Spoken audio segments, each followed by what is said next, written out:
학생들의 공감에 대한 개념이 이렇게 바뀝니다. 여러분 안녕하세요. 해부학TV의 김영태입니다. 지난번에 드라마 슈룹의 대사에 꽂혀서 짧은 영상을 올린 적이 있었습니다. 공감 능력이 뛰어난 의사에게는 환자들이 자신의 질병과 관련된 정보를 더 많이 제공함으로써 의사는 더 정확한 진단을 하게 되고 또 적절한 치료 방법을 결정하게 되는 순기능을 가지게 된다고 합니다. 즉 타인에게 공감을 잘하는 의사일수록 임상 능력이 뛰어나고 의사에 대한 환자의 신뢰가 커져서 치료 효과가 높다라는 연구 결과들이 꾸준히 나오고 있습니다. 이런 연구를 주도적으로 많이 하는 곳이 미국에 있는 토머스 제퍼슨 대학교입니다. 이 대학에는 의학교육 건강관리 연구센터가 있고 이곳에서 공감 연구 프로젝트를 진행 중에 있고 이 연구센터에서 만든 제퍼슨 공감 능력 척도는 전 세계적으로 사용되고 있습니다. 국내에서도 앞서 언급한 제퍼슨 대학교의 교수와 함께 국내 의대생들을 대상으로 한 공감 능력을 조사한 연구가 있습니다. 이 연구는 2014년에 이루어졌는데요. 전국 의대 및 의존한 학생 5,342명을 대상으로 하였고 당시에 공감 점수는 106점가량 나왔습니다. 이는 서양 학생들에 비하여 낮은 편이고 이 연구에서는 여학생들이 남학생보다 공감 능력이 뛰어난 것으로 나왔습니다. 또한 학부를 이미 졸업한 학생, 그러니까 의존원생이나 편입학생의 경우에 의예과 학생들에 비하여 더 높게 나타났습니다. 그리고 고학년일수록 공감 능력이 더 낮다라는 결과는 전혀 예상치 못한 결과인 것 같습니다. 따라서 이 연구자들은 공감 능력에 대해서 교육하고 또 그런 수련 제도가 필요하다라고 제안했습니다. 그런데 오늘 소개할 논문은 이 제퍼슨 대학교에서 만든 척도를 가지고 연구한 것이 아닙니다. 의대생들의 공감 능력에 대한 연구이지만 좀 더 색다른 연구이기 때문에 소개하려고 하는 것입니다. 의대생들의 교육 경험이 어떻게 공감 개념의 인식 구조에 변화를 주는가 하는 연구입니다. 이 연구는 전북의대 의학교육학 교실의 유효현 교수가 디자인한 연구입니다. 사범대학교의 이준기 교수는 언어를 분석하는 일을 했고 저는 별로 한 것도 없습니다. 저는 그저 해부학 실습이 끝나면 학생들이 변한다라는 말만 평소에 해왔을 뿐입니다. 아무튼 주 연구자인 유효현 교수와 대담 형태로 영상을 만들어 볼까 했는데 극구 사양하는 바람에 별로 한 일이 없는 제가 이 연구 논문을 소개하게 된 것입니다. 먼저 연구 주제인 공감에 대하여 잠깐 알아볼까요? 공감에 대한 개념은 무엇을 강조하냐에 따라 다양하게 나타날 수 있겠는데요. 일반적으로 공감이라고 하면 상대방 내면의 경험과 생각을 이해하고 그 이해를 바탕으로 소통하며 상대방의 감정과 관점을 수용하고 상상하는 능력이다 라고 정의합니다. 여러분들이 이미 공감하면 떠오르는 단어 몇 가지가 있죠. 상대방, 내면, 경험, 생각, 이해, 소통, 감정, 관점, 수용 이런 단어들이 공감 개념에 포함되어 있습니다. 의사가 진료 과정에서 환자의 통증과 고통 등을 정확하게 이해하기 위해서는 공감이 필수적인 요소입니다. 의료 상황에서 공감은 환자의 경험을 이해하고 그에 대해 적절히 반응하면서 신뢰를 바탕으로 하는 의사-환자 관계를 형성하고 유지할 수 있게 해준다라는 연구도 있습니다. 또한 공감은 의료 행위의 결과와 의료 서비스의 질까지 영향을 미친다라고 우리가 일반적으로 생각할 수 있는 것이 이미 연구로 증명되었습니다. 따라서 의대생들이 공감 역량을 갖추는 것이 국내외 의학교육에서 매우 중요한 교육 목표가 되었습니다. 그런데 말입니다. 이런 연구 논문도 있습니다. 전문적인 의학교육을 받고 또 첨단 의료기구들을 활용하는 의사가 환자와 멀어지고 공감이 저하되고 있다라는 연구들도 있습니다. 불행하게도 이런 연구 논문도 있습니다. 의과대 학생들의 공감이 부족하고 또 공감이 저하되는 학년이 연구에 따라서 이렇게 나타나게 되는데요. 공통적으로 의과대학을 다니면서 공감이 저하되고 있다라는 연구 논문들도 있습니다. 그러나 반면에 의과대학 학생들의 공감 감소는 일어나지 않는다라는 연구 결과도 있습니다. 그럼에도 불구하고 의과대학생들이 의과대학을 다니는 동안 공감이 저하된다라는 연구 결과만으로도 의학교육자와 의료 전문직들이 관심을 가져야 할 필요가 있습니다. 이런 상반된 연구 결과들이 존재하지만 사실 공감이라고 하는 것은 사회 환경이나 교육 경험에 따라서 활성화되고 발현되기 때문에 의료 상황에서 공감은 의대생들이 의료인이 되어가는 교육 과정의 시작전부터 관심을 가지고 교육할 필요가 있습니다. 의료인으로 성장해가는 의대생들의 초기에 어렵고 또 힘든 과정이 해부학 실습인데요. 이 해부학 실습은 일반인들이 경험할 수 없는 매우 중대한 사건이고 경험이기도 합니다. 의대생이면 필수적으로 인체해부 실습을 하게 되는데요. 인체해부 실습은 인간 존엄성에 대해 성찰하는 기회를 제공받게 됩니다. 따라서 인간, 삶, 죽음 이런 것에 대한 생각과 태도에 영향을 줍니다. 또한 미래 환자의 죽음에 대한 태도를 갖추게 합니다. 더 나아가 미래의 의사, 환자 관계 형성에 중대한 영향을 미칩니다. 또한 해부 실습은 사실 힘들고 정서적으로 부담이 되는 그런 상황 속에서 조 구성원들이 공동 목표를 달성하기 위해서 협동해가는 집단화 과정이기도 합니다. 여기에서 집단화라고 하는 것은 협동학습, 의사소통, 공동체의식, 윤리의식 등을 학습하게 하는 그런 과정이기도 합니다. 따라서 해부학 실습은 공감을 포함한 의사가 갖추어야 하는 많은 필수적인 요소들을 가르치고 배울 수 있는 과정 중에 하나다라고 할 수 있습니다. 따라서 의과대학에 들어와 의료인으로 성장해가는 중요한 인체해부 실습 과정을 통해 의대생들은 공감에 대해 어떻게 인식하는지에 대한 연구가 필요합니다. 그런데 사실 국내에서는 이런 경험적 연구가 부족한 실정입니다. 이 연구의 목적은 의대생들이 기본의학 교육 과정을 시작하는 초기 시점, 즉 시작점에서 진행하는 교육 경험을 통해서 공감에 대한 개념이 어떻게 변화하는가라는 것을 확인하고자 하는 것입니다. 여기서 교육 경험이라고 하는 것은 기본 의료 면담, 이것은 소통에 대해서 가르치는 시간이고요. 그리고 인체 해부 실습, 이런 수업 시간을 경험함으로써 학생들이 어떻게 변하는가 하는 것을 연구한 것입니다.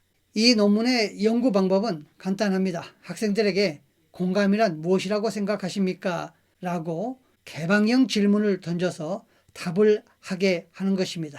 그러니까 의사소통과 관련된 과목인 기본의료 면담을 배우기 전에 학생들은 공감에 대해서 어떻게 정의하고 있는가 하는 것을 조사했고요. 그리고 기본의료 면담 과목을 이수한 이후에, 즉 소통에 대해서 배운 다음에 공감 개념에 대해서 어떻게 생각하는가를 질문했고요. 그리고 인체 해부 실습이 종료된 이후에 공감에 대해서 어떻게 생각하는가 하는 것입니다. 그러니까 의예과 2학년 1학기가 시작하자마자 질문을 던졌고 2학년 1학기에 기본의료 면담 과목을 이수한 이후인 6월에 또 질문을 던졌고 그리고 12월에 인체해부 실습이 종료된 다음에 공감에 대한 질문에 답하게 했습니다. 학생들이 공감에 대한 공감 개념에 대해서 서술한 문장 속에서 각 단어들을 추출해서 이것을 언어 네트워크 분석 프로그램으로 분석한 것입니다. 이 과정은 모두 3단계에 의해서 이루어졌는데요. 첫 번째 전처리 단계, 두 번째 분석 단계, 세 번째 도식화 단계입니다. 전처리 단계에서는 단어의 정형화 과정입니다. 즉 조사가 붙어있는 여러 단어들의 조사를 떼어내고 거기에서 단어들을 추출해내는 것입니다. 물론 유사 단어들은 이것을 통합하는 과정도 필요합니다. 따라서 빈도 3인 이상인 단어들을 선택하였고 유사어를 통합하였습니다. 두 번째 분석 단계는 언어 네트워크를 분석한 것인데요. 이것은 연결 중심성, 그러니까 단어와 단어 사이가 얼마나 많이 강하게 연결되어 있는가 하는 것이고요. 두 번째는 사이 중심성인데요. 이것은 다른 단어들 사이에서 어떤 특정 단어가 가교 역할을 얼마나 많이 하는가, 이 두 가지를 본 것입니다. 그리고 이제 세 번째 단계는 도식화 단계인데요. 이 네트워크를 도식화해서 그림으로 표현한 것입니다. 그리고 거기에서 각 강하게 연결되어 있는 단어 그룹들을 묶었습니다. 이것을 하이그룹이라고 규정을 했고요. 이것은 강하게 밀집된 단어들의 그룹을 형성하고 이들이 또 어떻게 연결되어 있는가, 그리고 또 각 그룹 간에 어떻게 강하게 연결되어 있는가 하는 것을 도식화한 것입니다. 자, 연구 결과를 보면 단어의 출현 빈도입니다. 출현 빈도가 3 이상인 단어들을 선택했고요. 이런 단어들은 기본 의료 면담 수업 전에는 21개, 기본 의료 면담 수업 후에는 22개, 그리고 해부 실습이 끝난 이후에는 24개가 나타났습니다. 그리고 가장 많이 나타난 단어는 기본 의료 면담 수업 전 110회, 그리고 기본 의료 면담 수업 후에 132회, 그리고 인체 해부 실습 후에 118회가 나타난 상대방이라는 단어입니다. 자, 두 번째 연구 결과는 앞서 이야기한 대로 연결 중심성과 사이 중심성을 분석한 것인데요. 이것도 기본 의료 면담 수업 전, 수업 후, 그리고 해부 실습 종료 후 각각에 어떻게 변하는가를 분석한 것입니다.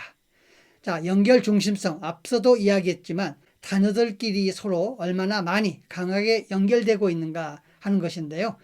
여기에서는 생각, 감정, 상대방, 이해 이런 단어 순서대로 나타났습니다. 그리고 사이 중심성, 즉 다른 단어들과의 브릿지 역할을 해주는 그런 단어들, 마찬가지로 생각, 이해, 감정, 상대방 순으로 나타났습니다. 그러면 소통에 대해서 배우는 기본 의료 면담 과목 이수 외에는 어떻게 변했을까요?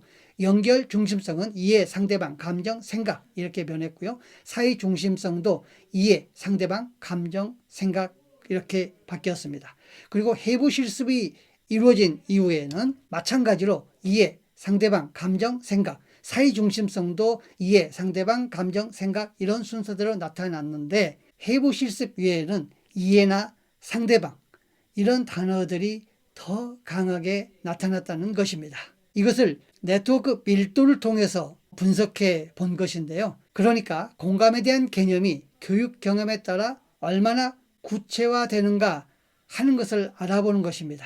자, 그림에서 일단 보시면 조사를 했던 3번 모두에서 3개 하이 그룹이 형성된 것을 볼 수 있습니다. G1, G2, G3로 이렇게 묶었는데요. 이 그림을 쉽게 이해하시려면 학생들이 기본 의료 면담을 배우기 전에 입장이나 이해 이런 단어들이 강하게 연결되어 있고 또 상황, 생각, 마음 이런 것들이 또 한 그룹을 형성하고 있고 감정, 상대방 이런 용어들이 한 그룹을 형성합니다. 그런데 기본 의료 면담을 배우고 나면 입장, 상황, 생각, 감정 이런 것들이 하나의 하이 그룹을 형성하고요.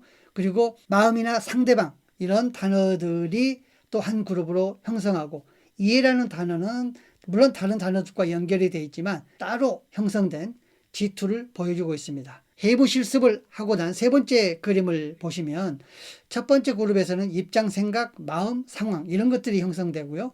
두 번째 그룹의 G2는 느낌, 공유 이런 것들이 또 한 그룹으로 묶입니다. 그런데 흥미로운 것은 상대방, 이해, 감정이 이제 한 그룹으로 합쳐지는데 정말 중요한 것은 이 상대방, 이해, 감정이라는 G3 그룹이 G1 그룹과 G2 그룹 사이에 끼게 되는 것입니다. 즉 상대방 이해, 감정의 이 단어가 흩어져 있다가 한 그룹으로 모아지고 구체화되면서 다른 그룹들, 다른 단어들과 연결해주는 중심에 오게 된다는 것입니다.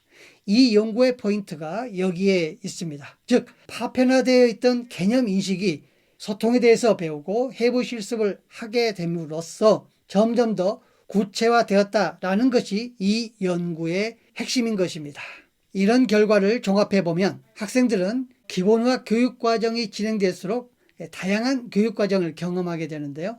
의료 면담에서 필요한 공감에 대해서 자기만의 개념과 생각, 가치관 등을 보다 확장해가고 또 견고해가고 구체화해가는 그런 시간들일 수 있다라는 가능성을 시사해준다라고 할 수 있을 것입니다.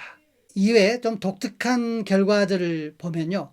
학생들은 기본 의료 면담을 배우기 전, 후, 또 해부 실습을 한 이후 관계없이 공감에 대한 사전적 정의, 앞서 이야기했던 상대방, 감정, 이해, 상황, 생각, 입장 이런 주요 어휘들을 학생들은 많이 사용한다는 것이죠. 즉 학생들은 지식적으로 또 개념적으로 공감에 대해서 분명하게 잘 알고 있는 학생들이라는 것입니다. 그리고 흥미로운 것은 시간이 지날수록, 즉 그런 교육 경험을 할수록 공감을 표현하는 어휘도 점점 늘어나는데요.